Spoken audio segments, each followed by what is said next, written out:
আল্লাহ কি আপনাকে আমাকে না খেয়ে মারবেন? এটা কখনো হবে না। এজন্য কোরআনুল কারীমে আল্লাহ বলেন, ওয়াকাআইয়্যিম মিন দাব্বাতিন লা তাহমিলু রিজকাহা। আরে দুনিয়ার মানুষ, তোমরা কি একটু তাকিয়ে দেখো না ওই সব চতুষ্পদ জন্তুর দিকে যেগুলো রিজিক মাথায় বহন করে না, পিঠে বহন করে না, অ্যাকাউন্টে বহন করে না, টাকা পয়সা জমায় না, আয় রোজগার করে না, আজকে কালকে পরশু আগামীর জন্য সঞ্চয় করে না, ওরাও তো কোনোদিন রিজিকের অভাবে না খেয়ে মারা যায় না। তাহলে মানুষ, তুমি কেন রিজিকের অভাবের ভয়ে, রিজিকের ভয়ে নামাজ কেন ছেড়ে দাও? আল্লাহর গোলামি কেন ছেড়ে দাও? আল্লাহর ইবাদত কেন ছেড়ে দাও? কোন অপরাধ, কোন বস্তু, কোন বিষয়, কে তোমাকে নামাজের সময় ইবাদত বন্দিগি থেকে, আল্লাহর ইবাদত থেকে দূরে রাখে? আল্লাহ আপনাকে আমাকে কোরআনুল কারীমের বিভিন্ন আয়াতে স্পষ্টভাবে বিভিন্ন উদাহরণ দিয়ে বুঝিয়ে বুঝিয়ে আমাকে সতর্ক করতে চান। জান্নাতে চলে যাব, জান্নাতে যাওয়ার পর আপনি এবং আমি এবং আমাদের জান্নাতি মানুষ যারা হবেন, তারা দেখবেন যে তাদের অনেক পরিচিত জন, আপনজন, আত্মীয় স্বজন, বন্ধুবান্ধব, কলিগ, সহপাঠী, ক্লাসমেট, প্রতিবেশী, এরা জান্নাতে নাই, এদেরকে খুঁজে পাবে না। দেখেন আজকের এই যে মাহফিল, এটা রাস্তার মধ্যে হচ্ছে, যতক্ষণ মাহফিল চলছে এটা কিন্তু রাস্তা নাই, এটা জান্নাতের বাগান হয়ে গেছে। তো এই জান্নাতের বাগানেও সবাই আছে নাকি অনেক মানুষই অনুপস্থিত? কি বলেন, কথা বলেন। এই আশেপাশের সব মানুষ কি এই জান্নাতের বাগানে আসার সুযোগ পেয়েছে, নাকি এখনও কিছু মানুষ দোকানে বসে অযথা আড্ডায় লিপ্ত আছে? এখনও কিছু মানুষ গল্প করে, কিছু মানুষ হাঁটাচলা করে, কিছু মানুষ আড্ডাবাজি করে। আর আল্লাহ তাআলা যাদেরকে পছন্দ করেছেন তারা আমরা মাহফিলে আসি। এরকম জান্নাতে গেলেও একই চিত্র দেখবেন যে অনেক মানুষ আমরা জান্নাতে আছি, আবার অনেক মানুষ এরা জান্নাতে নাই, কিন্তু তারা আমার আপনজন, তারা আমার পরিচিতজন, তারা আমার আত্মীয় স্বজন। যখন এদেরকে খুঁজে পাবো না, তখন আমরা তাদেরকে নিজের জান্নাত, অন্য জান্নাত, গোটা জান্নাত, পুরা এলাকা খুঁজে কোথাও না পেয়ে আল্লাহর কাছে ফরিয়াদ করবে যে মালিক, আমার তো একজন ভাই ছিল, আমার একজন বন্ধু ছিল, আমার একজন প্রতিবেশী ছিল, আমার একজন কলিগ ছিল, আজকে তাকে জান্নাতে পাচ্ছি না, সে গেল কোথায়? তো জবাব আসবে, সে তো জান্নাতে আসবে কোত্থেকে? জান্নাতে যাওয়ার মতো যেই আমল দরকার এটা তো তার মধ্যে ছিল না। জান্নাতে যাওয়ার আমল এত সহজ না যে যে কেউ ইচ্ছা করলেই সে জান্নাতে চলে যাবে। তো জান্নাতে যাওয়ার আমল তার ছিল না। তো এখন জান্নাতি আল্লাহর কাছে স্বাভাবিকভাবেই আমরা জানি, জান্নাতি যেই আশা করবে, যেই ইচ্ছা করবে, মনের মধ্যে যেই আগ্রহ লালন করবে, তার যেটা চাওয়া আল্লাহ সেটাই পূরণ করবেন। জান্নাতি এবার আল্লাহর কাছে চাইবে, মালিক তাহলে আমার পরিচিত যেসব আত্মীয় স্বজন, প্রতিবেশী আছে তারা জান্নাতে নাই, তারা যদি জাহান্নামে হয়ে থাকে তো তাদেরকে আমাকে একটু সাক্ষাতের সুযোগ করে দেন। তখন আল্লাহ রাব্বুল আলামিন কুদরতিভাবে, বর্তমানে আমরা যেমন এখন কামরাঙ্গীর চর থেকে কেউ যদি আমেরিকায় কোনো আত্মীয়র সাথে ভিডিও কলের মাধ্যমে সামনাসামনি কথা বলতে চায়, কথা বলা সম্ভব কি না? কি বলেন, কথা বলা সম্ভব? এই কামরাঙ্গীর চরে বসে আমেরিকায় আপনার কোনো আত্মীয়র সাথে সামনাসামনি দেখে কথা বলা সম্ভব? অস্ট্রেলিয়ায় সম্ভব, কানাডায় সম্ভব, সারা পৃথিবীতেই সম্ভব। তো জান্নাতি জান্নাতে থাকবে আর জাহান্নামী জাহান্নামে। আল্লাহ রাব্বুল আলামিন ওখান থেকে তাকে ভিডিও কলের ব্যবস্থাপনায় এবার জাহান্নামীকে দেখার সুযোগ করে দিবেন। যখন জাহান্নামীকে খুঁজে পাবে, খুঁজে পাওয়ার পর এবার জান্নাতি জাহান্নামী সামনাসামনি হয়ে গেল। সামনাসামনি হওয়ার পর জান্নাতি তো থাকবে, আলহামদুলিল্লাহ আমরা থাকব অনেক নেয়ামত বেষ্টিত পরিবেশে, আর জাহান্নামী থাকবে আযাবের মধ্যে, ভয়ের মধ্যে, শাস্তির মধ্যে। তার শরীরে আগুন জ্বলে, তার চেহারায় আগুন জ্বলে, তার অঙ্গ প্রত্যঙ্গ জলে পুড়ে ছাই হয়ে যায়, ছারখার হয়ে যায়। এরকম একটা ভীতিকর ভয়ঙ্কর পরিস্থিতি এক পাশে, আর এক পাশে আল্লাহর নেয়ামতে ভরপুর জান্নাতের পরিবেশ পরিস্থিতি। দুইজন যখন পরস্পরের সাক্ষাৎ, এবার জান্নাতি জাহান্নামীকে জিজ্ঞাসা করবে, ফি জান্নাতি ইয়াতাসাআলুন আনিল মুজরিমিনা মা সালাকাকুম ফি সাকার। আল্লাহ বলেন জান্নাতি জাহান্নামীকে জিজ্ঞাসা করবে, মা সালাকাকুম ফি সাকার, ও আমার পরিচিত দোস্ত, ও আমার পরিচিত বন্ধু, ও আমার কলিগ, ও আমার প্রতিবেশী, দুনিয়াতে একসাথে এক স্কুলে পড়াশোনা করেছি, এক কলেজ ভার্সিটিতে পড়াশোনা করেছি, এক এলাকায় বসবাস করেছি, এক হাট বাজার থেকে বাজার করেছি, একই ফ্ল্যাটে, একই ভবনে, একই এলাকায় আমরা বাস করতাম। আজকে আমি জান্নাতে, তুমি জাহান্নামে, এই দুইজনের মাঝে দূরত্ব হলো কেন? তুমি কি অপরাধের কারণে, কোন পাপের কারণে, কোন অন্যায়ের কারণে আজকে তোমাকে জাহান্নামের আগুনের মধ্যে জ্বলতে হচ্ছে? বন্ধু, আমাকে একটু খুলে বলো।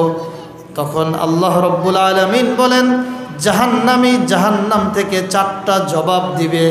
4 অপরাধ এমন আছে যেই 4 অপরাধের কারণে মানুষকে জাহান্নামের আযাবের মধ্যে জ্বলতে হয়, জাহান্নামের আগুনের মধ্যে জ্বলতে হয়। জাহান্নামী জাহান্নাম থেকে নিজের 4 অপরাধের কথা স্বীকার করবে আর আফসোস করবে। কোরআনুল কারীম বলে, জাহান্নামী প্রথম নিজের অপরাধ স্বীকার করে বলবে, ক্বালু লাম নাকু মিনাল মুসাল্লিন। ও আমার জান্নাতি দোস্ত, শুনো, তুমি আজকে জান্নাতে আল্লাহর নেয়ামতের মধ্যে আছো, আর আমি জাহান্নামে আল্লাহর আযাবের মধ্যে আছি। এর কারণ হলো, মসজিদে যখন 5 ওয়াক্ত আজান হতো, মুয়াজ্জিন সাহেব হাইয়া আলাস সালাহ, হাইয়া আলাল ফালাহ, আসো নামাজের দিকে, আসো কল্যাণের দিকে, এভাবে মুয়াজ্জিন আমাকে আহ্বান করত, আজান দিত, আল্লাহর ঘরে যাওয়ার জন্য ডাকতো। কিন্তু দুর্ভাগা আমি আজান শুনতাম, কোনোদিন মসজিদে যাইতাম না, নামাজ পড়তাম না, নামাজের ব্যাপারে উদাসীন ছিলাম, বেনামাজি ছিলাম। উদাসীন থাকার কারণে, বেনামাজি হওয়ার কারণে, আল্লাহর ঘর মসজিদে না আসার কারণে, মুয়াজ্জিনের ডাকে সাড়া না দেওয়ার কারণে, আল্লাহর হুকুম না মানার কারণে আজকে আমি জাহান্নামের আগুনের মধ্যে জ্বলছি। 1 নম্বর অপরাধ জাহান্নামী জাহান্নাম থেকে স্বীকার করবে, সেটা হলো নামাজ না পড়া। আজকে আমাদের চতুর্পাশে, আমাদের ডানে বামে পরিচিত জন, আত্মীয় স্বজন অনেক আছে। এই মাগরিবের নামাজে 5 ওয়াক্তের মধ্যে সবচেয়ে বেশি মুসল্লি হয় আলহামদুলিল্লাহ। প্রত্যেকটা মসজিদে মাগরিবের নামাজের মুসল্লি 5 ওয়াক্তের মধ্যে সবচেয়ে বেশি। সেই সবচেয়ে বেশি যে পরিমাণ, তাতেও আমাদের এক একটা মহল্লায় যেই পরিমাণ বালেগ পুরুষ আছি, তার সংখ্যানুপাতে মনে হয় 10% নামাজিও মসজিদে খুঁজে পাওয়া যায় না। অনেক মানুষ নামাজ বাদ দিয়ে হাটে বাজারে, দোকানে, এখানে সেখানে, কল কারখানায়। আজকে মালিক উদাসীন, সে ভাবে নামাজের জন্য সময় দিলে হয়তো আমার কারখানায় কাজের অনেক বিঘ্নতা ঘটবে, আমার লস হয়ে যাবে। শ্রমিক উদাসীন, সে ভাবে নামাজে চলে গেলে হয়তো আমার প্রোডাক্টে কিছু কম প্রোডাক্ট তৈরি করব, আমার আয় রোজগার কম হবে। দোকানদার ভাবে মসজিদে চলে গেলে হয়তো আমার ক্ষতি হয়ে যাবে। অথচ কোরআনুল কারীম বলছে, জাহান্নামে একজন মানুষ যাওয়ার পিছনে সর্বপ্রথম যেই কারণ, সেটা হলো সময় মতো গুরুত্ব সহকারে নামাজ আদায় না করা। আজকের এই মাহফিল থেকে, জামিয়া আরাবিয়া রবিউল উলুম থেকে আমরা এই আওয়াজ, এই দাওয়াত আপনাদেরকে দিতে চাই।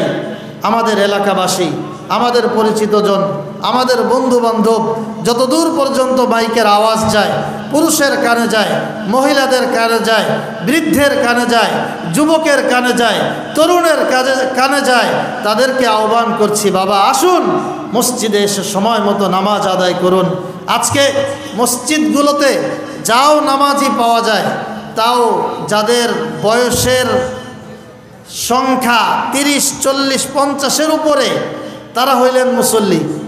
যুবকদেরকে মসজিদে খুঁজে পাওয়া যায় না, তরুণ সমাজ মসজিদে নাই, আমাদের কিশোর বন্ধুরা মসজিদে নাই, গেল কোথায়? এই সমাজ এদেরকে রাহবারি করবে কে? এদেরকে ধরে ধরে মসজিদে আনার দায়িত্ব কার? সেই বাবারা কোথায়? কে বলেছে বাবা আপনাকে একা একা নামাজ আদায় করতে? কোরআনুল কারীম তো বলে, আল্লাহ রাব্বুল আলামিন রাসূলকে হুকুম করেছেন, ওয়া'মুর আহলাকা বিস-সালাতি ওয়াসতাবির আলাইহা। ইয়া রাসূলুল্লাহ, আপনি আপনার পরিবারকে নামাজের কথা বলেন, পরিবার সহ নামাজ পড়েন। আজকে যাও মুরব্বীরা নামাজ পড়ি, একা একা মসজিদে চলে আসি। মুরব্বী বাবাদের কাছে অনুরোধ, বাবাদের কাছে অনুরোধ, আপনি একা মসজিদে আসবেন না, আপনার সন্তানটাকে হাত ধরে মসজিদে নিয়ে আসবেন। পারবো তো ইনশাআল্লাহ? যদি পারি, সহজ কথা, আমাদের ঠিকানা হবে জান্নাত, পেরেশানি কমবে, দুনিয়াবিন বিভিন্ন ঝামেলা থেকে আল্লাহ হেফাজত করবেন। আর যদি না পারি, দুনিয়াবি পেরেশানি আসবে। ছেলে চাকরি করে, বউ চাকরি করে, মেয়ে চাকরি করে, নিজে চাকরি করে, ঘরের সবাই মিলে চাকরি করে, তারপরেও রিজিকের অভাব দূর হয় না। আজকে এই শুক্রবারে আমার কাছে 2 জন লোক আসছে, প্রাইভেট কোম্পানিতে জব করে, আবার আলাদা অসহায়ত্বের কথা বলতে, যে হুজুর বিভিন্নভাবে অসহায় অবস্থায় আছে। বললাম আমি কি করব? হুজুররা তো এমন জাতি যারা খাওন পায় না, হুজুর তো আপনাদের বাবারা বানায় না, এই জন্য হুজুর হলে কি করে খাবে? তা আমি তো আপনার মতো এই জেনারেল শিক্ষিত না, আমি তো হুজুর, আপনি আমার কাছে কেন আসছেন? আমি টাকা পাবো কোথায়? কেন হুজুর আপনারা ভালো আছেন, আমি এত বড় চাকরি করি, তারপরেও আমি বলছি আমি আপনাকে কিভাবে সহযোগিতা করব? আমার জন্য মসজিদে এলান করেন। বললাম আমার কি পাগলে পাইছে? মসজিদে আমি আপনার সাহায্যের জন্য এলান করব? নিজের সাহায্যের এলান জীবনে মসজিদে করি না, আর আপনার সাহায্যের এলান মসজিদে করব? এই হালত কেন আমাদের? আপনার নামাজ, আপনার ইবাদত, আপনার জিকির, আপনার তেলাওয়াত, এটাই তো আমার অসংখ্য অগণিত রিজিক দিবে। কোরআনের ওয়াদা, কোরআনুল কারীমে আল্লাহ রাব্বুল আলামিন নিজে ওয়াদা করেছেন, ওয়া'মুর আহলাকা বিস-সালাতি ওয়াসতাবির আলাইহা লা নাসআলুকা রিজকা। আল্লাহ বলেন নাহনু নারযুকুক, আমি আল্লাহ রিজিক তোমাকে পৌঁছায় দিব, আমি আল্লাহ রিজিক পৌঁছায় দিব। আজকে দুনিয়ার মানুষ নামাজ বাদ দিয়ে, ইবাদত বন্দেগী বাদ দিয়ে এত বেশি কাজে লিপ্ত। দুঃখজনক কথা হইল, এই সব কাজ করেও বরকত নাই। কোরআনুল কারীমে সূরা আনকাবুত মাকড়সার নামে একটা সূরা আছে। মাকড়সার ঘর সবচেয়ে দুর্বল ঘর, মাকড়সা সবচেয়ে দুর্বল একটা কীট, একটা পতঙ্গ। এই মাকড়সার মতো দুর্বল বস্তু নামে একটা সূরা, সূরা আল আনকাবুত। এই সূরার 60 নম্বর আয়াতে আল্লাহ রাব্বুল আলামিন দুনিয়ার মানুষদের চোখে আঙ্গুল দিয়ে, দুনিয়ার মানুষদের কানে আঙ্গুল দিয়ে, দুনিয়ার মানুষদেরকে চোখ খুলে তাকানোর জন্য সুস্পষ্টভাবে আল্লাহ বলেন, ওয়াকাআইয়িম মিন দাব্বাতিন লা তাহমিলু রিজকাহা। ও দুনিয়ার মানুষেরা, তোমরা যে রিজিকের জন্য নামাজের সময় দোকান বন্ধ করতে লজ্জা পাও, যে দোকান বন্ধ করলে আমার এই নামাজের জন্য দোকান বন্ধ করলে আমার ক্ষতি হয়ে যাবে, কারখানা অফ করলে আমার ক্ষতি হয়ে যাবে, আমার শ্রমিকগুলো নামাজ পড়লে আমার লস হয়ে যাবে, আমার নামাজের সময় এই রিক্সা, ভ্যান ইত্যাদি যে যেই কাজে আমরা লিপ্ত আছি, এগুলো বন্ধ রেখে নামাজ পড়লে তোমাদের মাথায় শয়তান এই কথা ঢুকাইছে যে নামাজ পড়লে তোমার ক্ষতি হয়ে যাবে। আল্লাহ বলেন, এই বিবেকবান আমার প্রিয় বান্দারা, দেখো তোমরা একটু গরুর দিকে তাকাও। আল্লাহ বলেন গরুর দিকে তাকাও, তোমরা তো বিবেকবান মানুষ। ছাগলের দিকে তাকাও, মুরগির দিকে তাকাও, ভেড়ার দিকে তাকাও, বিড়ালের দিকে তাকাও, ইঁদুরের দিকে তাকাও, কুকুরের দিকে তাকাও। এই সমস্ত প্রাণী, এগুলোর কি কামরাঙ্গীর চরের বিভিন্ন ব্যাংকে অ্যাকাউন্ট আছে নাকি? আপনারা যারা আছেন বলেন তো, আমাদের এই এলাকার কয়টা কুকুরের, এই যে মাদবর কি বলে রনি মার্কেট শাখা, ইউসিবি ব্যাংক, আল আরাফা ব্যাংক, কয়টা কুকুরের নামে অ্যাকাউন্ট আছে? কথা বলেন, অ্যাকাউন্ট আছে নাই? কুকুরের নামে নাই? বিড়ালের নামে তো অ্যাকাউন্ট আছে, বিড়ালের নামে ব্যাংক অ্যাকাউন্ট আছে, তো এটাও নাই। তাহলে মুরগির নামে আছে, এক একটা ব্রয়লার মুরগির নামে এক একটা করে অ্যাকাউন্ট আছে, তাই না? তো কোনো দিন আজ পর্যন্ত আপনারা দেখেছেন যে কোনো মুরগি না খেয়ে মারা গেছে, কোনো বিড়াল না খেয়ে মারা গেছে, কোনো ইঁদুর না খেয়ে মারা গেছে? এরকম যেগুলো আল্লাহর উৎকৃষ্ট প্রাণী না, সেই নিকৃষ্ট প্রাণী যেগুলোর নাম নিতেও আমাদের কাছে তুচ্ছ তাচ্ছিল্য মনে হয়, যেগুলোর আমাদের শরীরের সাথে টাচ লাগলে আমরা নিজেকে অনেকটা হেয় মনে করি, ছোট মনে করি, যে কুকুরের সাথে আমার শরীর লাগছে, সেই কুকুর তো কোনো দিন না খেয়ে মারা যায় না। তাহলে আশরাফুল মাখলুকাত আপনি আমি মানুষ, আপনি আমি কি না খেয়ে মারা যাব? আল্লাহ কি আপনাকে আমাকে না খেয়ে মারবেন? এটা কখনো হবে না। এজন্য কোরআনুল কারীমে আল্লাহ বলেন, ওয়াকাআইয়্যিম মিন দাব্বাতিন লা তাহমিলু রিজকাহা, আরে দুনিয়ার মানুষ তোমরা কি একটু তাকিয়ে দেখো না ওই সব চতুষ্পদ জন্তুর দিকে যেগুলো রিজিক মাথায় বহন করে না, পিঠে বহন করে না, অ্যাকাউন্টে বহন করে না, টাকা পয়সা জমায় না, আয় রোজগার করে না, আজকে কালকে পরশু আগামীর জন্য সঞ্চয় করে না, ওরাও তো কোনোদিন রিজিকের অভাবে না খেয়ে মারা যায় না। তাহলে মানুষ তুমি কেন রিজিকের অভাবের ভয়ে, রিজিকের ভয়ে নামাজ কেন ছেড়ে দাও? আল্লাহর গোলামি কেন ছেড়ে দাও? আল্লাহর ইবাদত কেন ছেড়ে দাও? কোন অপরাধ, কোন বস্তু, কোন বিষয় কে তোমাকে নামাজের সময় ইবাদত বন্দিগি থেকে, আল্লাহর ইবাদত থেকে দূরে রাখে? আল্লাহ আপনাকে আমাকে কোরআনুল কারীমের বিভিন্ন আয়াতে স্পষ্টভাবে বিভিন্ন উদাহরণ দিয়ে বুঝিয়ে বুঝিয়ে আমাকে সতর্ক করতে চান। এজন্য জামিয়া আরাবিয়া রবিউল উলুম মাদ্রাসার আজকের এই খতমে কোরআন, খতমে বুখারীর এই মোবারক মাহফিল থেকে এই প্রথম অধিবেশনের সূচনা লগ্নে সমবেত তৌহিদি জনতাকে আমি একটা আহ্বানই করতে চাই।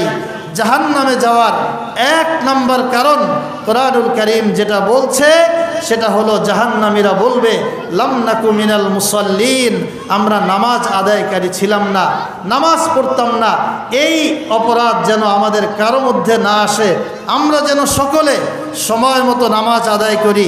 নামাজ আদায়ের জন্য, আপনার নামাজ শুদ্ধ হওয়ার জন্য, এই জাতির নামাজ শুদ্ধ হওয়ার জন্য সূরা শুদ্ধ হতে হবে, কেরাত শুদ্ধ হতে হবে, দোয়া দুরুদ ঠিক হইতে হবে, মাসাইল ঠিক হতে হবে। এই সূরা, কেরাত, দোয়া, দুরুদ, মাসাইল এই সবগুলো বিষয় যদি বিশুদ্ধ রূপে জানতে হয়, নামাজকে ঠিক করতে হয়, নামাজের মাধ্যমে দুনিয়া আখিরাত উভয় জাহানকে কামিয়াব করতে হয়, তাহলে বিশুদ্ধ নামাজের জন্য আমাদের সন্তানদেরকে, আমাদের নিজেদেরকে ভালোভাবে সূরা, কেরাত, দোয়া, দুরুদ এগুলো শিখতে হবে। আর এগুলো শেখানোর অন্যতম প্রতিষ্ঠান জামিয়া আরাবিয়া রবিউল উলুম এই খেদমতে নিয়োজিত আছে।